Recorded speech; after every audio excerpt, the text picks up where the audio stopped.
Welcome to Preparing for AI, the AI podcast for everybody. The podcast that explores the human and social impact of AI, exploring where AI intersects with economics, healthcare, religion, politics, and everything in between. I've had enough of scheming and messing around with jerks. My car is parked outside. I'm afraid it doesn't work. I'm looking for a partner, someone who gets things fixed. Ask yourself this question. Do you want to be rich? Welcome to Preparing for AI with me, Gary Stevenson. And me, Gary Baldy. Gary Baldy. The biscuit. The biscuit, yeah. The biscuit. Well, that's an excellent start to It's an excellent start to season 3. I can't believe we've made it this far. In fact, I can't believe if you're listening that you've made it this far, but thank you. This is season 3 where we take things up to another level. We have sexed up our logo. We haven't sexed ourselves up. We're just as middle-aged, average middle-aged as ever. Yeah. But we promise that, like Stephen Bartlett says on the Diary of a CEO, if you keep listening, then we'll keep having better and better guests on. Unfortunately, those guests are just me and Jimmy. And also, we've noticed that we've looked at the algorithm, and 63% of you haven't subscribed. So, you've just got to do it for the sake of the channel. If you do, we'll have better guests on. At the moment, we have no guests, so anyone. We are at some point going to get Jimmy's mom on, so that will be one guest, and that means that's. Considering we don't have any at the moment, that would be better. So, press that button and then we can look at the back end and we can see that you're subscribing. You can look at the back end if you want. Anyway, what a great start. So this is the first episode in our kind of newly imagined format. We're going to talk about a kind of broader topic. And as we said, we're going to link it in with AI. So we're going to talk about economics this week because it's something that we talk about pretty much every time we meet up. So Jimmy, as you will probably tell, is a big fan of economics. Gary Stevens. We should probably get... I like him. I can't remember his name. Gary, I think it's Gary Stevenson. Right, we like him so much. I mean, we don't know anyone's name. It's Gary from Gary's Economics. Yeah. I mean, we should probably get him on because he actually knows what he's talking about. Whereas we're going to just rabbit on about economics for our opinions. Well, I think they are his opinions as well. They're his opinions mostly, yeah. So anyway, let's start off. I'm going to talk about the first section. I'm going to call it the Great Economic Illusion, because the reason I kind of wanted to talk about this is I've said for a while, like I'm pretty sure that we're going to have a impending kind of economic collapse. I'm not sure how big it will be. If you'd asked me 6 months ago, I'd say the whole thing's going to come crumbling down. I'm not quite sure, but I think it's kind of clear that we've got a number of things. Like we've got this sort of GDP growth obsession, which ignores inequality, which I think we're going to talk about this quite a lot. But inequality, I think we both agreed is fundamentally what underlines like every single problem at the moment. Yeah. At the moment, yeah. And so like growth in the current context doesn't really look at human well-being. It doesn't consider anything other than like growing is just getting better and better. Yeah. There's this kind of paradox around infinite growth, which, exponential growth on a finite planet is just impossible. And it's kind of catastrophic. Mm-hmm. There's often a reference to like cancer cells and how like cancer cells are the example of why, infinite growth is not necessarily a good thing. Actually, you need to have stability. You need to have that kind of equilibrium. And in a way that kind of reflects this growth model we've had for sort of 40 plus years. You could argue longer than that. You've had this kind of hollow promise of neoliberalism, which basically is, we've all been told how trickle-down economics is going to make everybody richer and pull up all boats. But actually, what we've just seen is a concentration of wealth. Exactly. And what we're seeing now, and I think this is where AI will kind of come into this later as well, is the kind of hollowing out of the middle class. Yeah. The problem with this is like it's a lie, isn't it? Like it's trickle-down economics. Essentially, like looking back on it now, and if you want to look, like if you listen to what Gary talks about, and you can see what it clearly is happening, which you're about to talk about with hollowing out of the middle class, but like it's clearly just a lie because it doesn't actually happen. It's trickle up economics, if anything. Like the wealthy are getting richer and richer, whilst there's only one place that money comes from, or that wealth comes from, really, which is everybody else. Yeah. And AI will come into it. There's one thing I want to talk about is like Mo Gawdat, what a lot of you will know, very, very clever, really, really kind of spiritually like he's just a great guy. He's just very spiritually on it. He kind of totally gets it with AI. And I saw something and it was obviously a kind of quote taken from one of his podcasts, but he said, where we're headed is the middle class. You don't just not have a middle class. You've basically got 0.5% of people, and then you've got peasants. And I think that, I do think that we'll talk about AI later, but it's the danger of this kind of centralization of power. We're already seeing wealth move upwards. We saw with the pandemic, we saw the biggest kind of transfer of wealth in certainly a generation. And, that I think like maybe not directly, but that's what's kind of shone a light on this, because we're talking about this. We're definitely, this is not something revolutionary that me and you have said, we need to talk about this because no one's talking about it. I think we've talked about it because everyone's talking about it, but, we wanted to have our chance to talk about it here. And also, like we said, to link it back. I mean, like, let's talk about Gary a little bit. So he was kind of the inspiration in a way for this episode, but what is it about sort of his views, or what is it that's got you kind of really passionate about this? I think it's that, like, there's no denying what he talks about. And I think what does he talk about? So he talks about wealth inequality and the fact that effectively we have a limited amount of resources on the planet and a limited amount of resources. He talks about the UK a lot because he's from the UK. I mean, I'm not going to give a massive background on Gary from Gary's Economics, because you can go and listen to his channel. He does a little background on himself in almost every single episode, because that's his kind of thing. He's like basically repeating the drumbeat of this message about wealth inequality and getting a bit of a following so that he can, I mean, he's moved now from actually having a relatively small following on YouTube to actually having a big enough following that he's trying to influence politics and thinking about next steps in that respect. So he's doing some really positive stuff as opposed to just talking about it. But effectively, it's the idea that government debt's going up, individual debt's going up, and who owns that debt is basically the wealthy and the rich. And he talks about rebalancing that by putting a tax on wealth, so not a tax on people who earn like £250,000 or even people who earn a lot of money, but actually putting a tax on wealth, which is something that we don't have, to genuinely redistribute some of that wealth, because most of the wealthiest people in the world don't earn money by going to work and like trading their labor for work. That's even the richest people, the CEOs that are earning tons of money by going to work every day, they're not necessarily the sort of people he's talking about. He's talking about people who are literally sitting on billions, like hundreds of millions, billions of dollars, pounds, whatever currency it is, and own everything, essentially. Like, own everything. They own you, they own the house you live in, they own your wealth. And and the point is that that's increasingly increasing, right? And he says it much better than I do. Like, I'm not going to spend too much time on trying to repeat his messaging, but effectively what he's saying is, if you look at all the charts, if you look at what's going on, COVID's a good example where like the government pumped tons of money in the economy and it all basically went to these wealthy people, because effectively it went to ordinary people who then gave it to these wealthy people, but because they paid rent, they continued, exactly. It gave it to them to continue spending money on the things they spent money on in the first place, which went to the same people anyway.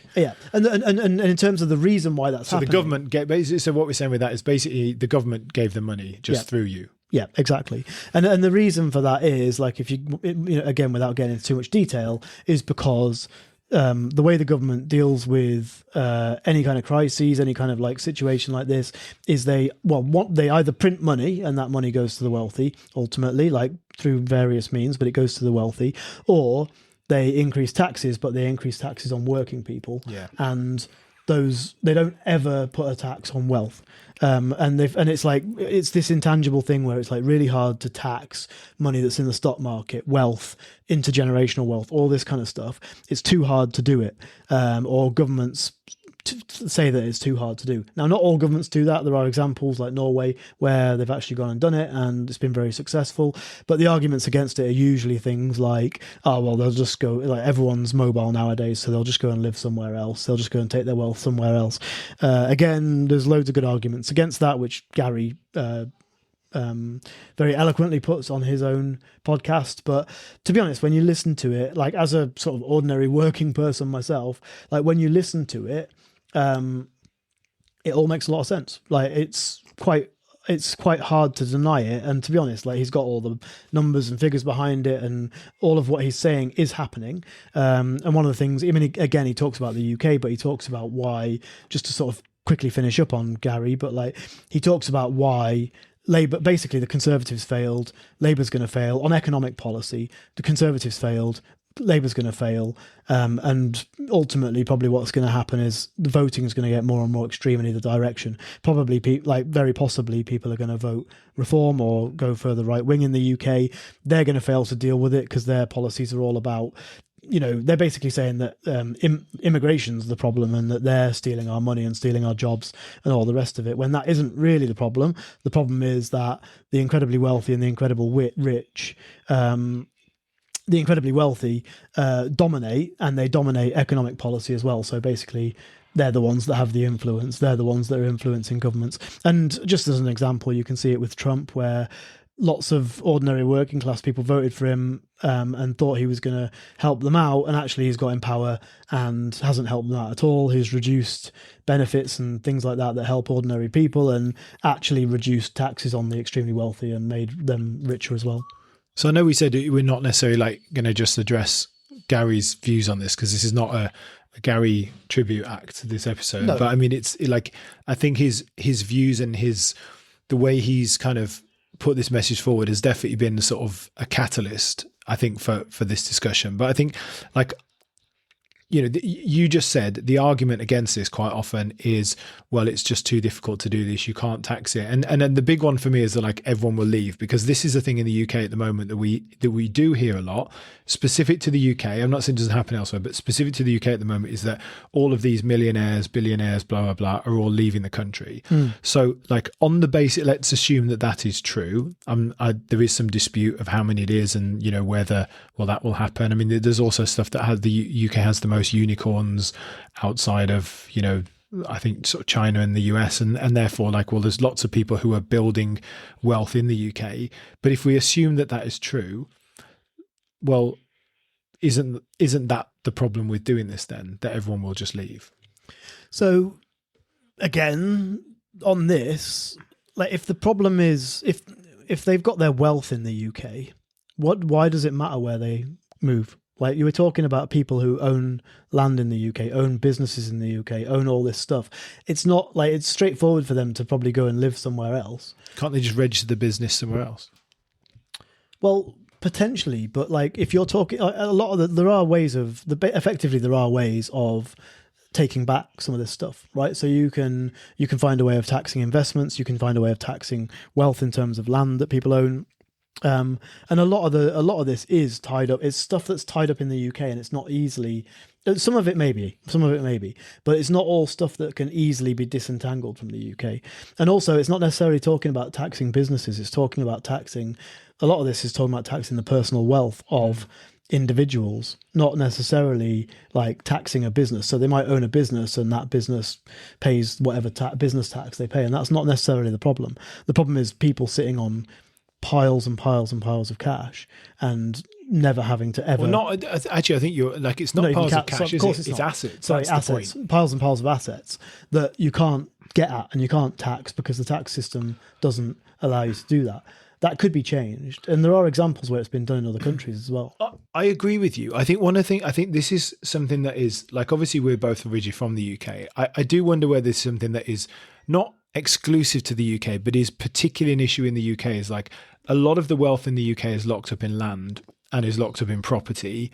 You know, if you take a country like China where we are now, like, it's slightly different because land, you never own the land belongs to the country. And so there's a different way in which wealth is distributed. So, like, trying to solve the problem for different countries is different. I think with Gary is talking about the UK, and I think where we're just, for the moment, just focusing here, I think this is the point that we're trying to make here, is that wealth, you know, all of the focus has been on taxing income and continues to be in the UK. And, you know, anytime people try and do stuff with, you know, inheritance, etc., you know, there's a big scandal about it. And if you look at the way that, you know, the triple lock on pensions, to me, is an absolute scandal, because you've got this lock on pensions for the people that, and there are lots of pensioners who are, you know, on the line of poverty. So I'm not talking on an individual basis, but in a kind of society level basis, that generation is not where the concern is, right? That generation, there are a lot of rich people, most of the rich people, and most of the like comfortably well-off people with a big property with no mortgage are of that generation. Whereas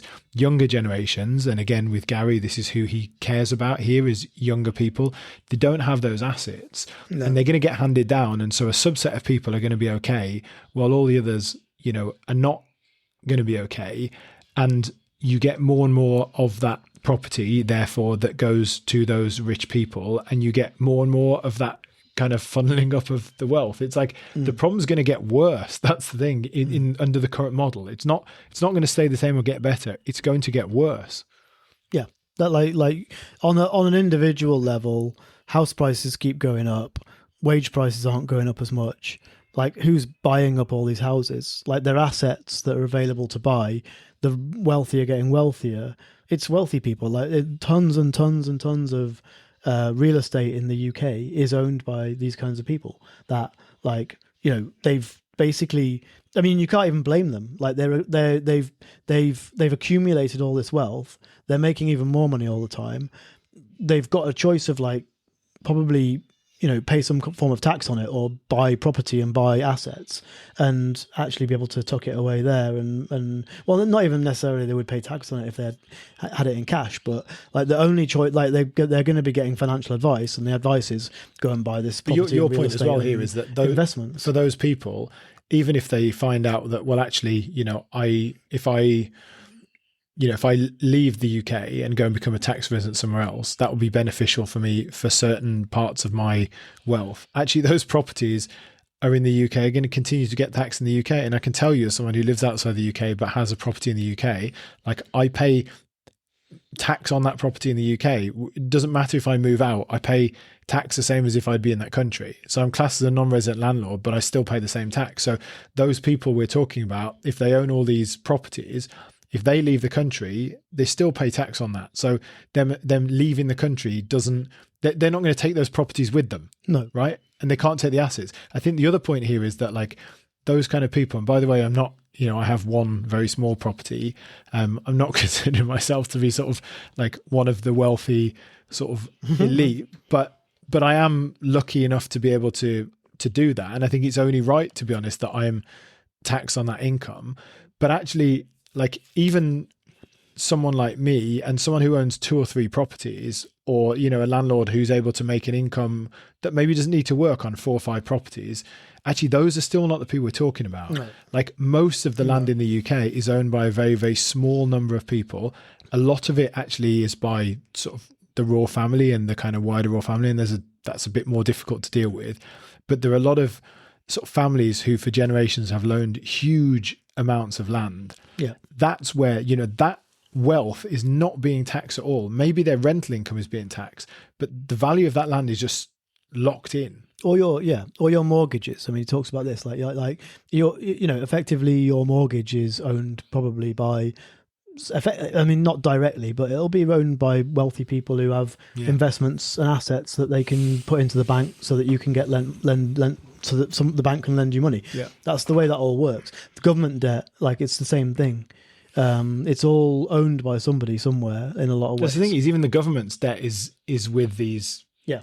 Uber rich, uber wealthy. So where do we go from here? I mean, there's just a couple of comments I wanted to talk about. Is like, I just wondered, like, what your thought on this, about how, like, the whole idea of leaving everything to the market, about how much that has also kind of contributed to this problem. Like, we basically, you know, we've given everything to the market, and that has allowed, like, if you take, for example, so we don't do this anyway, do we? We do it until we have to bail all the banks out. Well, I was going to say, after the pandemic, if you look at kind of what happened after the pandemic, like, the economy's got worse since the pandemic, but since the pandemic, the same properties I was talking about to you, which is, you know, it's a small property, but it's like it's reasonably high quality.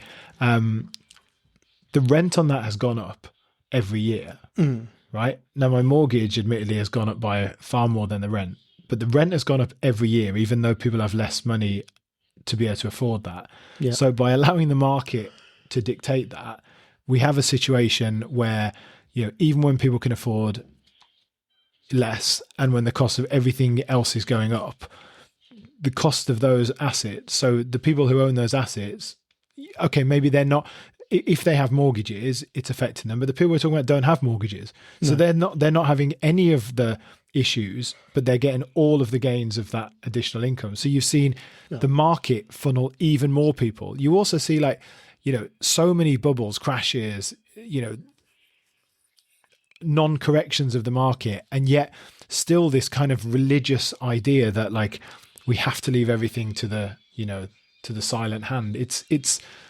bizarre. I think it's only because everyone's got too much skin in the game, and that's sort of like one of the key points I want to bring into this is, like, we all know, I think, that the system isn't working. Everybody knows it. Everybody, apart from a very few small amount of people who are benefiting from it. But the problem is we're all invested in it. I think I've got a slightly more cynical view. I've got a slightly more cynical view. Is it the global cabal?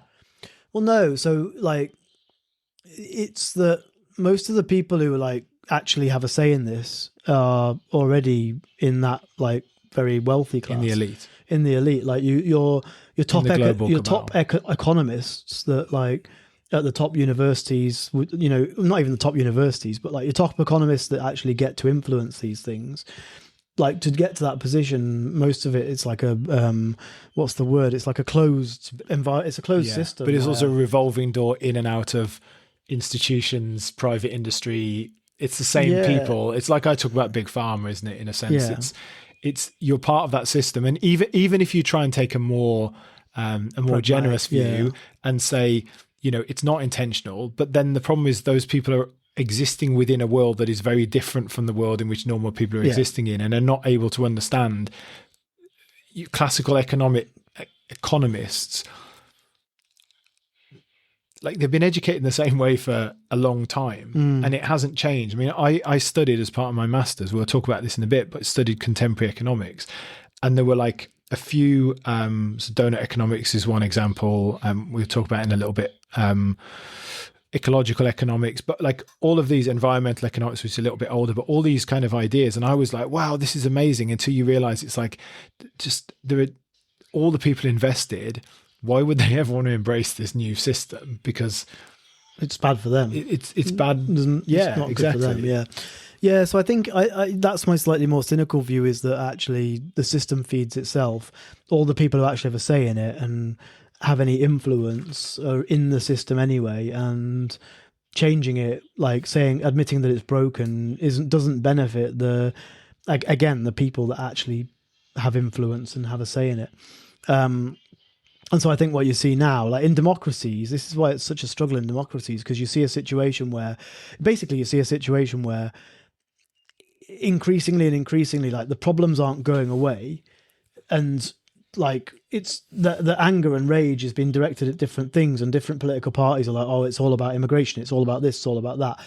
No one's fundamentally, like, and again, the reason for that is because the elite, effectively, the people in power, don't want to, like, they either can't see it or don't want to admit to it, or their best economic advisors are in this system. And so no one's saying, actually, the problem is that our fundamental money system is broken, and inequality is getting worse and worse and worse, and it's going to keep getting worse and worse and worse unless we fix it, basically. And I don't know whether the fix is taxing wealth or some other mechanism, but what it means is that, like, from now on, like, in democracies, we're going to see increasingly wild swings where people are disillusioned with the current government. I mean, you've seen it with Labour. Like, they've gone from having, like, the second or third best result for Labour in the UK to, like, having the worst. I think Keir Starmer now has, like, one of the lowest popularity ratings. We're sort of in a world, aren't we, where it's very difficult for any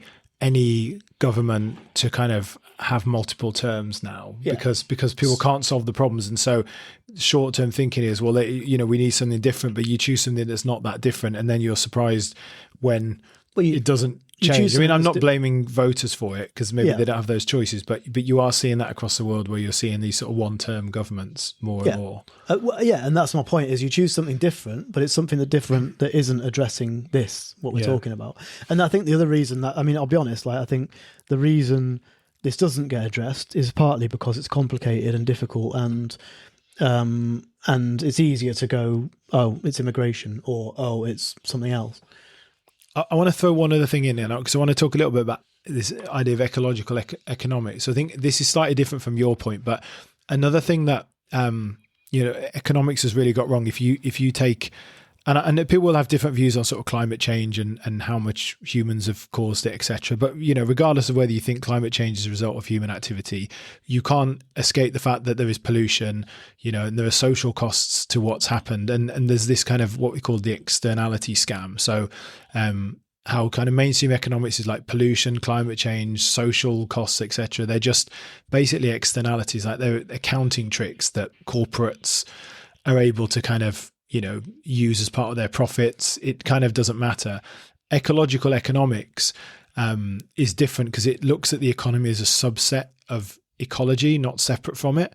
And basically, there's a few things in there. So one of the big things is about how ecological economics like values the ecosystem itself as being worth like $125 trillion was what I saw quoted, whereas mainstream economics basically says it's free. So like, wetlands doing flood control, like that has an economic value. Forests, filtering water or filtering air, like it's not just something that happens. Actually, that is part of the economy and you have to include that in it. So there's someone called Herman Daly, and his concept was like a mature economy should focus on qualitative improvement rather than quantitative growth, which, it's radical. It kind of seems like, how can this be radical? But then this idea is like, if you take a forest, like when you have a mature forest, you want to maintain it and let it thrive and let the ecosystem carry on and let everything be in balance, not to grow the forest. Like you don't need to grow the forest. Like when it's ready, just keep it that way. And I think that is like why it kind of appealed to me, is less so about this focus on the ecology and more of this idea of like trying to look at it. If you compare everything to the natural world and you use that as a kind of model to base economics on, it's like, well, yeah, that makes perfect sense, but we haven't done that. Yeah, and one of the other things you'll be interested in this is it talks about thermodynamics. So the second law of thermodynamics is entropy, right? And they're basically the argument, this also argues why infinite growth is basically impossible, because every transaction creates disorder, depletes resources, and entropy means that just kind of carries on, and eventually the entropy just leads to just a mess, which you could kind of argue that's kind of where we are. Yeah, so there's a bit of a caveat on this, isn't there? Like, and I'm not saying I subscribe to this at all. Like, assuming that Earth's finite, then like there is like then yes, absolutely, you can't have infinite growth. You can't have literally infinite growth. You can't have literally infinite growth anyway. But you could one of the ways we've managed to like continue to have growth over the past sort of like 200-300 years is we keep inventing new technology, which allows us to squeeze a bit more out, and like, so there is, and I wonder whether, I mean, to bring it to AI, like I wonder whether that's where, I mean, who knows what sort of like explosion of growth AI is going to produce if it sort of like fulfills our wildest dreams, shall we say. It's got quite a lot of potential.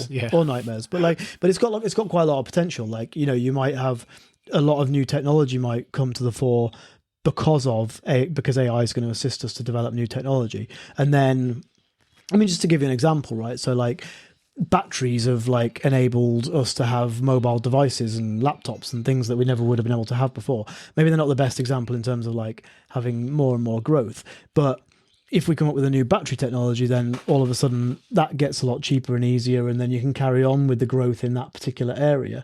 And is that going to apply?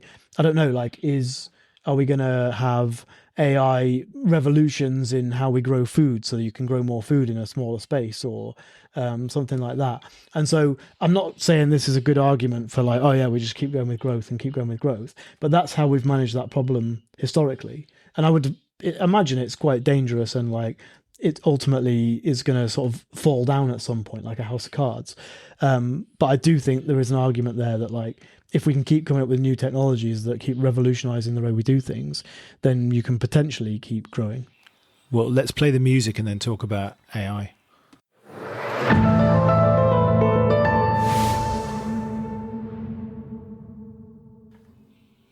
Right, we segued into it automatically, but I wanted to play the music just because we hadn't played it yet. But yeah, let's actually focus in on kind of AI, and I've got on my screen in front of me some notes, and I put AI, sorry, as an economic It's good job you got those notes. Let me say that again. Yeah, well, I'm fine when I'm not reading. AI is an economic disruptor and a potential savior. So Leah, let's dive into like how AI kind of plays into this. I mean, up to this point, is anything that is we're talking about here because of AI at this point? No. It's just human greed. And we think that technology, like what you kind of said before, is technology's allowed growth. So in a way, technology so far has kind of saved us from collapse, in a sense, and has allowed us to keep growing. But now we're faced with this kind of, let's call it what is the kind of job apocalypse. Which, whether it happens to quite the degree that Peel said and whether there are more jobs created, but, automation could eliminate, half of jobs within the next decade or two. I mean, who knows, 5 years, 20 years. I feel for me like the timelines are pushing back a little bit further, but it's going to make a huge difference. That potentially destroys consumer purchasing power. It creates mass unemployment. It crashes demand-driven economies. On the other hand, it gives everyone a UBI. It creates a utopia where we all have enough of everything that we need. And so, the economy will be fine. I mean, not in the current system, which is what we talked about exactly. earlier on. But it's a funny one because actually the system needs to change anyway, probably in terms of if we just carry on doing things the way we're doing them now, then wealth inequality is just going to carry on getting worse and worse and worse. And as you say, there'll be a very 0.5% of people will be elite and everyone else will be peasants, and it'll just get squeezed out. AI is not going to AI. Based on the current system, AI is probably just going to accelerate that, and then you basically have a load of people who are on UBI who are the peasants, and then the problem with that is you literally have no way out. Then you've got it's like Hunger Games. Useless eaters. That's when the useless eaters thing comes in, doesn't it? Because at that point, you've got that 0.1%. I mean, it's already 0.5. It's probably then 0.1. And actually, what is the point of all of these humans, or certainly what is the point of a lot of them? I mean, that is the conspiracy around kind of the degrowth agenda. I mean, it's difficult because on the one hand, you've got countries panicking about not having enough people and low birth rates. On the other hand, you've got the depopulation agenda. But I think the argument is that comes from the global cabal, whereas, it's governments that want to grow their country. I mean, my point with this here is whether you believe that this is true or not, AI, and we talked about this in an episode where we talked about kind of tech oligarchs and how this I think we called it feudalism. This is, or could create, an absolutely unprecedented wealth concentration. You're talking about trillionaires, but a very, very small number of people, very, very small. And you're literally then looking at a neo-feudal society, where humans are mainly, not all, but most humans are economically irrelevant. That's not something that could happen. That's the default that we're headed to. It doesn't mean we have to get there, but that's the default at which we're heading to at the moment. Yeah, I mean, it certainly feels like it. I think, and that's why I say you need this concentration of wealth thing that needs to get sorted out, irrespective of AI. And it probably just means that most people will have enough to get by, as opposed to we're all going to be really rich and we're all going to be really wealthy. But we could all be very comfortable. Yeah. We could all be very comfortable. You can't be economically all wealthy because wealth is it's not absolute, relative. It's relative, right? Yeah. And so therefore you can't be. You can have what you need and you can have abundance in a society, but you can't have wealth distribution in that sense because you can have wealth distribution, but you can't have everyone being wealthy. Yeah, but I guess what I mean is, if you take away the money aspect, it doesn't mean we're all going to be able to drive around in a Ferrari. Abundance probably means nobody's really poor. Yeah, it doesn't mean we all have whatever we want whenever we want. It lowers the floor. Yeah. Sorry, it raises the floor, and it lowers the ceiling. Lowers the ceiling, actually, yeah. which creates a happier society, but means that people who expected to get more and more don't get more and more, and it's a big mindset change. But the inequality, I mean, let's like, we're talking about kind of AI here, so we've come on to it, and then we're kind of moving off it a little bit, but let's just talk about this point about inequality, because before this episode, like when we had this idea, I think the driving thing was that both of us at pretty much the same time were like, the fundamental problem at the moment underpinning everything is this inequality, right? Yeah. It's everything that you look at. If you look at health, if you look at the sort of social problems in the world, if you look at the reason for potential wars and conflicts, it's all about that. It's all about, you have countries with abundant resources, but yet are incredibly poor or are incredibly corrupt. Corruption is essentially inequality. You have this problem, like why the US is in the problem that it's in, the UK, why it's in the problem that it's in, immigration, why immigration happens in the way it does is because of inequality. All of these problems are underpinned by inequality. And I don't think we're ever suggesting you get to a world in which there's no inequality, but it's got to a point, and the AI kind of tech thing potentially drives it to a point that is just unsustainable society. We're already at that point where inequality is so, it's so obvious now. You walk down a street, even people only go to certain areas, you've got ghettoization in a way that, like, I don't remember this even when I was a child. Like it feels like even in our lifetimes it's changed. Yeah. I mean, certainly in the West, I think if you're talking about globally, it's a bit more complicated because a lot of countries are actually like in a very different position where this is the thing, isn't it? You get blinkered because we're in a position where, being from the West, it's like, oh, well. I'm not sure there are any. I mean, you can look at, like, China's a great example of where the lifting up of people out of poverty in China, like, has never happened anywhere in the world. And people who are kind of critical of China and the regime, etc., that's one thing that they should remember, is that, like, what they did to move, to pull those people out of poverty is unseen in history. It's absolutely incredible.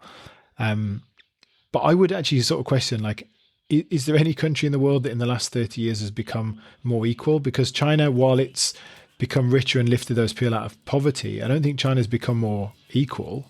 I think China's become more unequal at the same time. Like, people have got rich. The people at the bottom, their floor has been raised, but then the people at the top, their ceiling has been raised far more. Probably true. I don't actually know. I don't have the figures behind it for every country.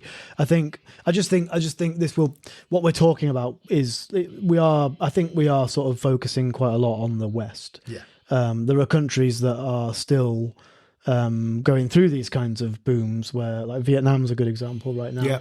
A country like Indonesia, I guess, like Malaysia, for example, like is in an infinitely better position than it would have been 40, 50 years ago. They might be listening to this podcast Eastern and being European like, actually, things are getting much better here right now, is all I'm saying, I suppose. Actually, I said Eastern European countries. I'm not sure. Eastern European countries have got richer, but you could possibly argue under communism they were more equal. It's like, again, a lower floor.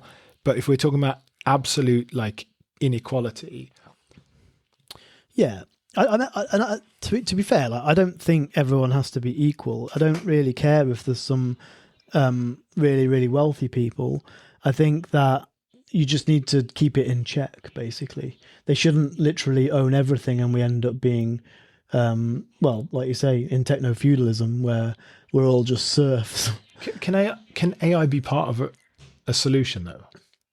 Like, it kind of has to be, right? If we're saying AI is linked into everything, if there is a way out of this, AI has to be part of it, right? So in a sense, is not a big part of the kind of solution how you use AI, actually.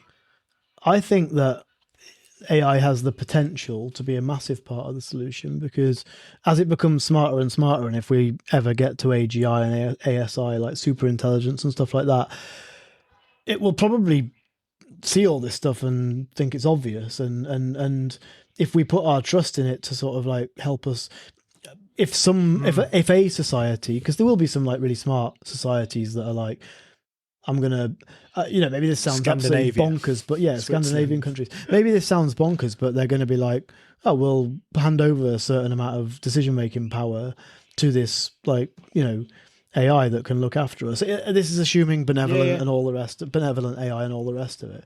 But I can see a world where, even if you're still in control, you sort of allow it to really guide your decisions. I was going to say, I tell you what it replaces essentially is think tanks, because what a lot of people who don't sort of have that insight understand is that a lot of countries, think tanks are basically doing all the independent thinking that feeds into governments and feeds into civil services. And you have them, they're called different things. Like in China, a lot of, the Communist Party has a lot of those kind of think tanks that are, funded, but they do a lot of the thinking that the party knows that it can't do it within its system.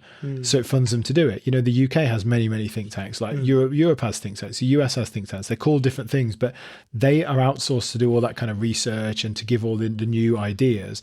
I think you could very, very easily see a world in which at least all that thinking is outsourced, and maybe you've still got people who are making decisions how you put it in place. But that for me is that kind of level of thinking. Once AI is on a higher level, how would you not outsource that? I'd be surprised. I mean, maybe I should have done this before the podcast, but I'd be surprised even now if you couldn't do a deep research project and give it some parameters. Yeah, and it would still be basing it on previous thought. I don't think because this one thing we said, it doesn't have its own original thought yet. It doesn't, but there have been experiments already with UBI. There have been experiments in Norway. There are Nordic countries, where they have Nordic. Does that mean Scandinavian? Anyway, there are Scandinavian countries that have introduced. They are Nordic countries, aren't they? Maybe it's the same thing. I don't know. Yeah. But they've introduced. Yeah, but I think Scandinavian's the right word. Anyway, they've introduced wealth taxes. It's not like there aren't examples of this that are already out in the wild. People like to pretend they aren't when they're making arguments against it. But the experiments like this have been done, and they've not only been done, they've usually been demonstrated to make people happier and more equal and all the rest of it. Have more free time, start businesses, all sorts of stuff. It's the idea that this hasn't been done in democracies as well, not in communist countries, or not because everyone is really against. As soon as you start to go socialist, communist, so use those kind of words, that really puts a lot of people off. Again, Scandinavian countries that are just sort of quite liberal and have some quite forward-thinking ideas have tried out a lot of these things already and proven that they work. Yeah, but we're talking about AI finding a way, because the barrier to this, from what we're saying though, is you somehow need to find a way that it kind of convinces the people who are in positions of power that actually they also stand to benefit from this. So my wife's job, without going into too much detail, it's sort of linked into how investment and money goes towards I would say preventing climate change, but basically the ultimate goal is, this is about making sort of the planet sustainable. And I don't necessarily just mean in an ecological way, I mean in sustainable in a more kind of wholesome way. But the idea is, rather than trying to tell everyone, you need to stop using plastic straws, etc., you actually explain to businesses, if this carries on like this, your buildings are going to be at risk because of fires, and your infrastructure is going to be at risk because of floods, etc., etc. And so it may not be the sort of the ideal moral intention, but what you're trying to do is actually sell it in a way that works for them. Maybe what AI could do is sell solutions that work for the majority in a way that, if we're talking about the sort of evil elite, that actually they're no, I won't lose out from this. Because I think that for me is, if we know that these things already exist, the barrier surely is that the people who have the power a lot of the time stand to lose. And so they're not willing, not necessarily because they're necessarily evil, but just because human nature is, why would I want to lose what I've got? Whether that's power or money. Yeah, exactly. It's exactly that. That's why, AI just takes out all of the powerful people and gives the world to the. Well, no, that's exactly why so what I'm typing right now, and I'll get it to do a deep research project. Maybe we can report on it in the next episode. But I'm saying, like, come up with a system that will address increasing wealth inequality over the next 15 years and will be palatable to like the incumbent government or something like that. And we can use the UK as an example or something like that. But something that there's got to be a way, and there's got to be something that a really smart AI can come up with that can actually sort of solve all of these things and complete the whole puzzle. Because you're right, like, it has to be something that almost sort of like makes everybody happy in the short term, but then actually results in the desired outcome in the long term. There's a really cool, I just want to recommend at this point, there's a really cool thing. It's called donut economics. It's by someone called Kate Rayworth, who is a British University of Oxford economic professor. I'm not sure if she's still there now, but she certainly was. And donut economics is basically, it's shaped like a donut. This is basically like a circle with a hole in the middle of it. And basically what you've got is sort of human needs. So outside of it is kind of poverty, and if you drop outside of the donut, you drop into a world in which, like, we can't meet human basic needs, basically.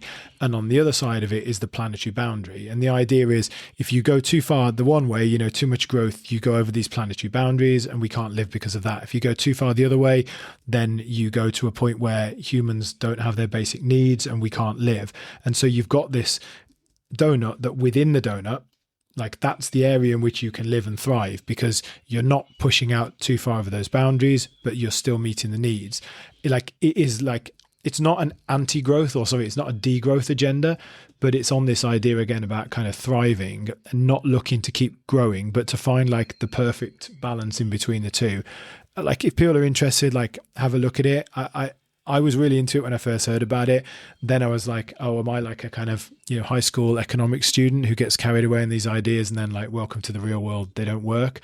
I think to some degree that is the case. But it's, reasonably mainstream. It's something that is certainly, being adopted. It's taught in a lot of kind of courses now. It's maybe something to have a look at for people who are interested.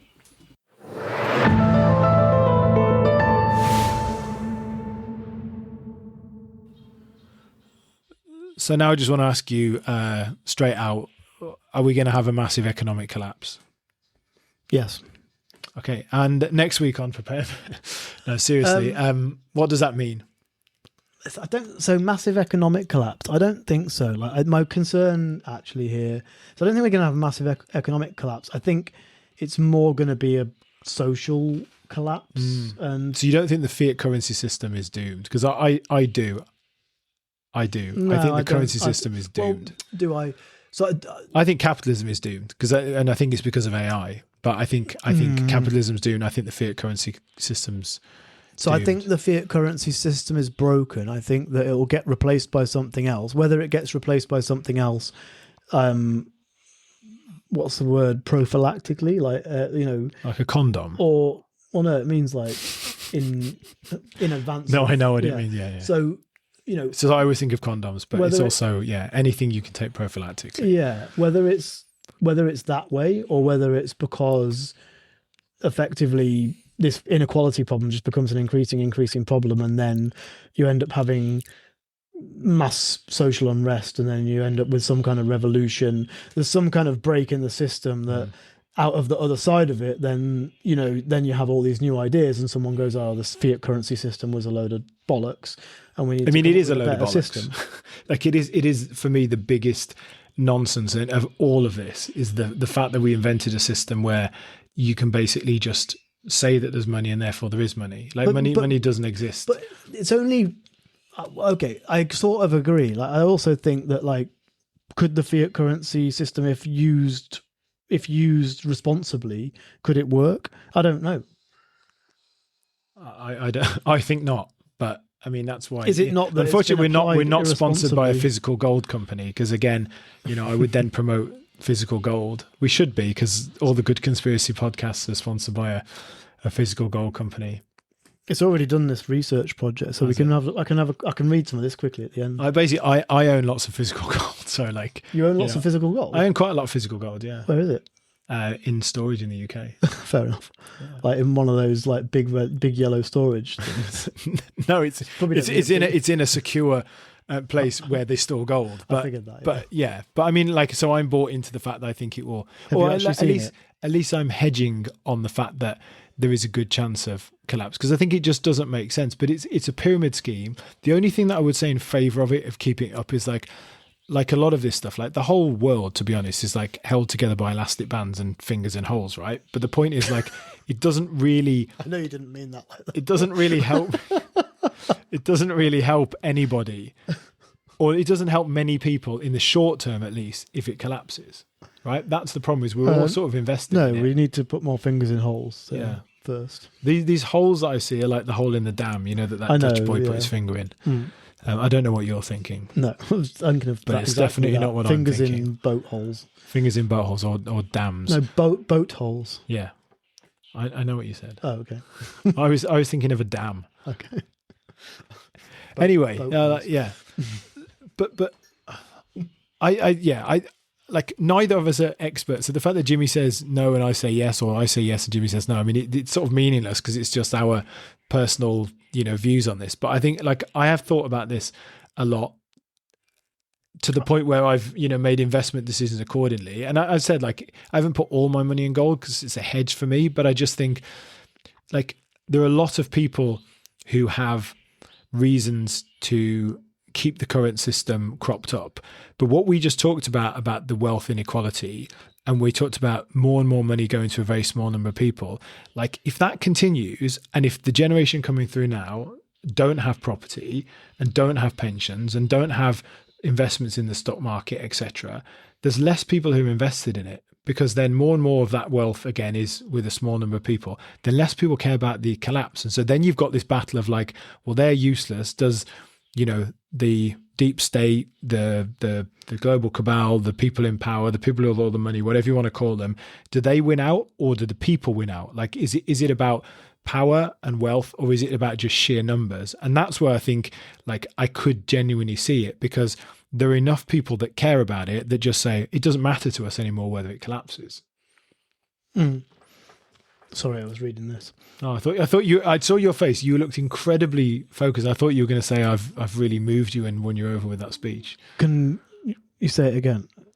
No, you can listen to the podcast. Okay. I think I agree with what you said. Okay. Well, my main point was that we're moving in the direction that more and more, if you look at the young generation, more people are becoming poor.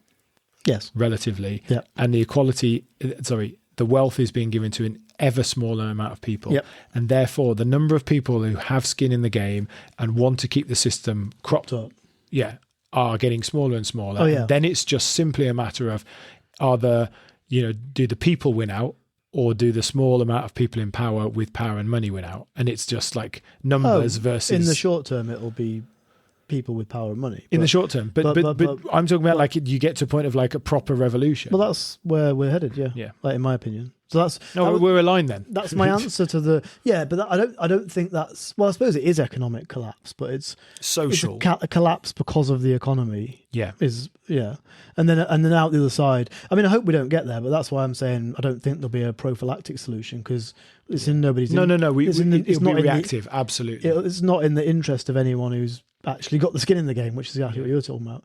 The people who are making the decisions. Do you want to talk about this? Do you want me to talk about this, like, proposed AI? I think it might be GPT-5. Why not? Because you're more interested in that than what I say. So it used O3 High. What's that? Well, I didn't use GPT-5. High. I don't know. HIGY or HIGH. HIGH. I can't spell or speak. So it's either O3 that is high, or O3 that's high reasoning. Okay. I think is what it means. Maybe if you based on this, maybe it is. It's come up with the balanced prosperity model. Smoked a joint before it. Yeah, did this. It's come up with, well, maybe it's come up with the balanced prosperity model for a whole economy framework for the United Kingdom that tackles wealth concentration, precarity, I don't know what that means, and environmental overshoot as one interconnected problem. I think it's already solved it. Like, it's already there.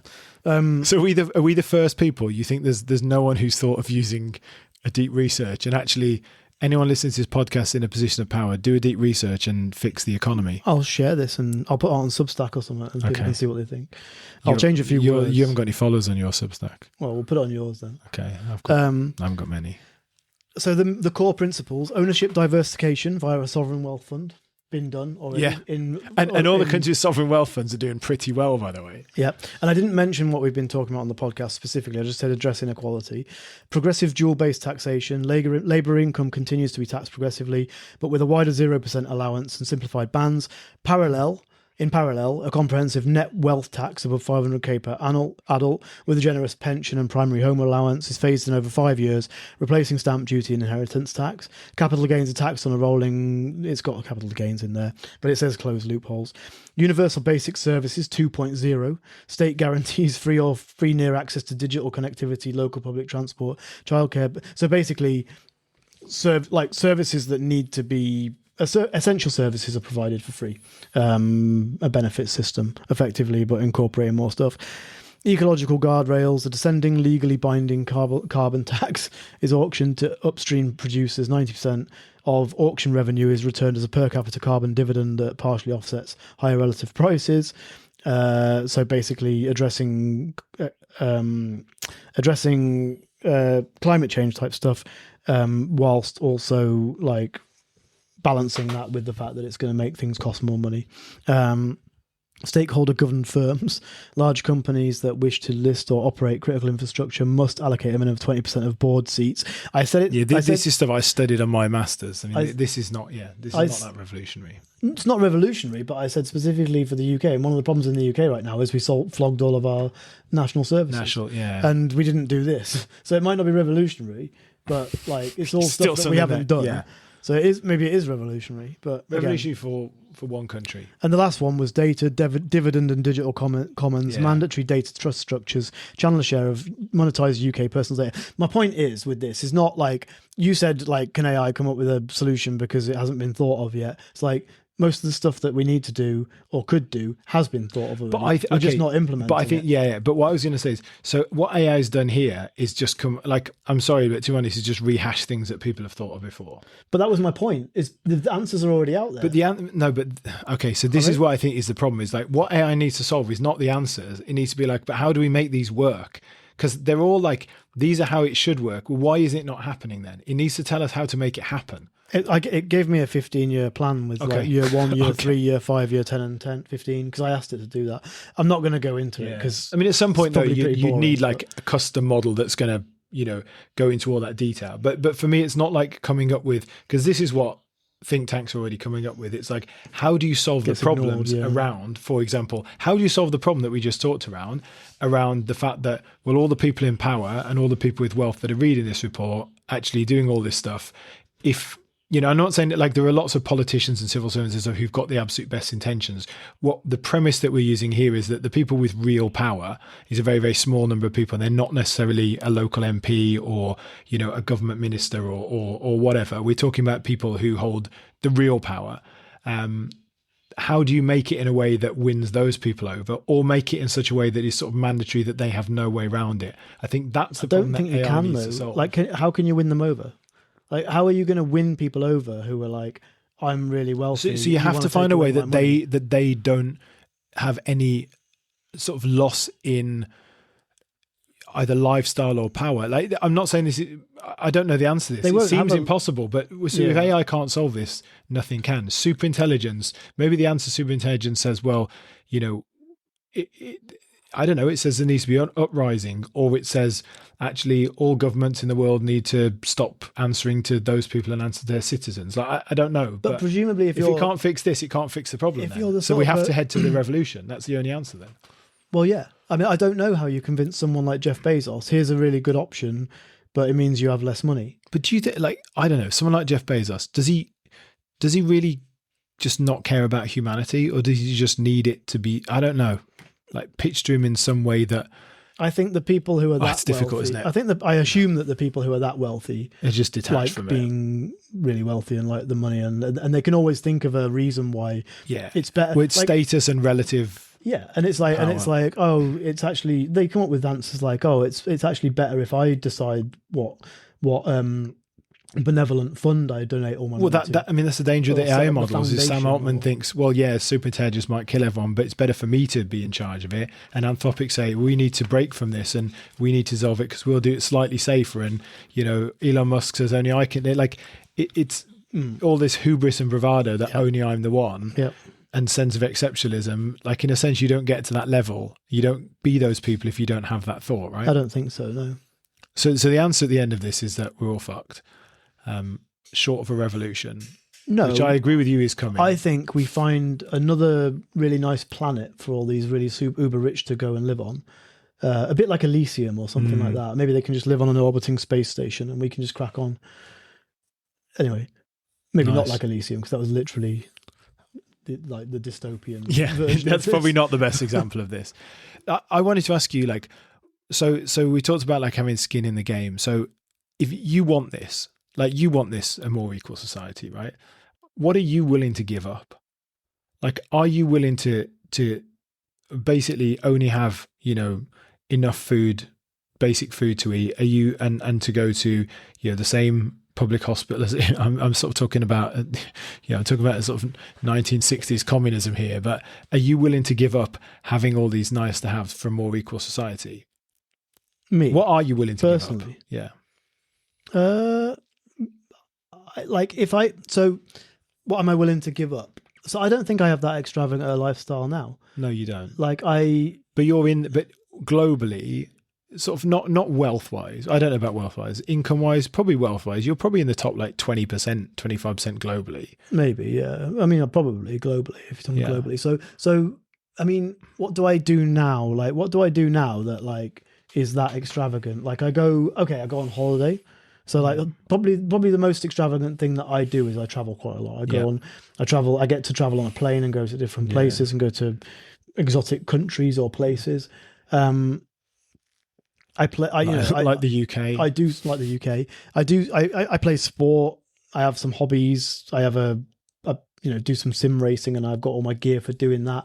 But I don't feel and I don't have a car, for example, which a lot of people will have cars and physical assets like that. I don't have a particularly big house. I have 100 square meters between two of us, something which I don't know if that makes a lot of sense to a lot of people, but compared to a house in the UK, it's quite comparatively small. You've got a podcast studio in your house, though. Yeah. The spare room has a table in it. Yeah. So have I.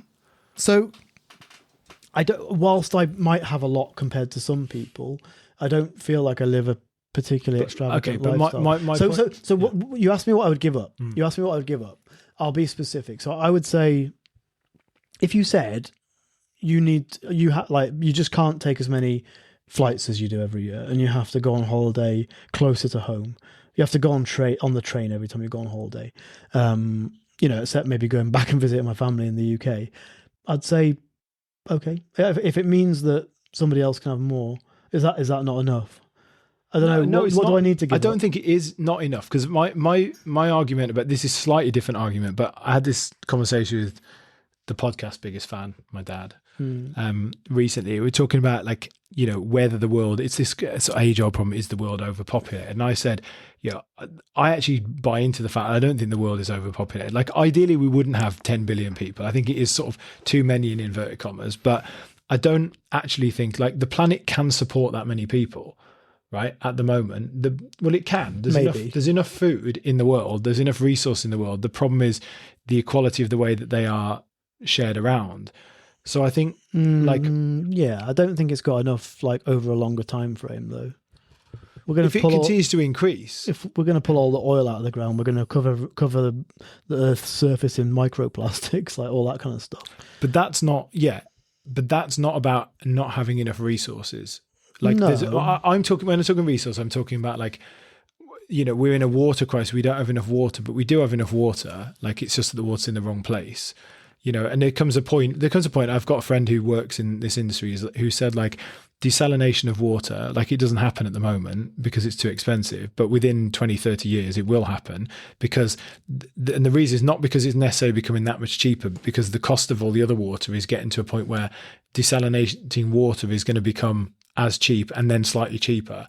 So weirdly, we've got it, but we can't afford to do it.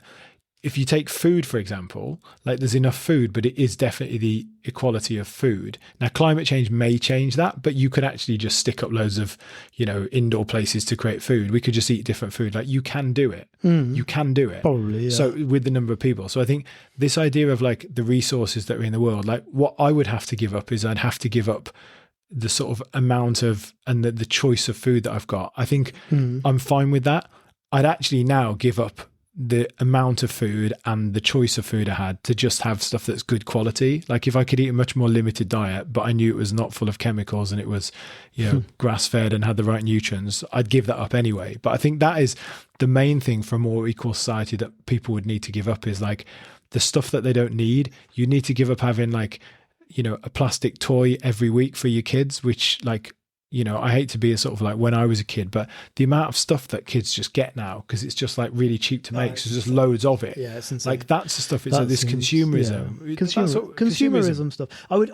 That's a good answer. You'd give that up. I know you'd give that up because you don't buy a lot of stuff. Well, that's not true. I do have a lot of stuff actually. Like there are things that I like buying, and I have a lot of electronic gadgets and things like that. If you said to me, could I live without some of the electronic gadgets that I've got? I'd say yes. Yeah. I quite often, and I'd probably be happier. Yeah. Well, like the things it's all the things that you sometimes buy, and then you're like, maybe I shouldn't have really done that. And it's like, well, yeah. If you think that, then it's probably something you didn't need, and maybe you shouldn't have done it. I think we're just over an hour, and I really like the bit at the bottom, because I think we achieved that. If that's the aim for today, it says. Total runtime about 60 minutes. Tone provocative yet solutions focused. Challenging assumptions while offering hope through radical alternatives. Yeah. You can let us know what you think. That was the plan. There's a sort of skeleton plan for the episode that we've completely gone off from. But yeah, I don't know. I think we did that though. This is obviously the first time we've done this. Like, I think we've talked to Riza about AI. Like, we're not experts in this area, but I think we wanted to talk about it, and it would be really useful to get kind of feedback on it, and whether this kind of format works for people. But yeah, thanks for listening. I think we'll probably leave it at that. But do leave comments. If nothing else, it helps boost us in the algorithm. And definitely let us know what you think about this. Are we going to still do a song? Yeah. That's a good question. Why not? Maybe. The least committal answer ever. Why not? Maybe. Well, it's a bit of an effort. I'm Ron Burgundy. Does anyone listen to the song? I'll tell you what, if you listen to the songs, and you want us to do more songs in season 3, we're not going to do one for this one, but let us know. We might do one for this one. We might do one for this one. So listen and see whether we've done one, and we'll know whether you comment, whether you listened and found out whether we did one or not. Yeah. If you never listen to the songs, let us know, because it's a bit of an effort, to be honest. Happy days. Have a great week. See you next time.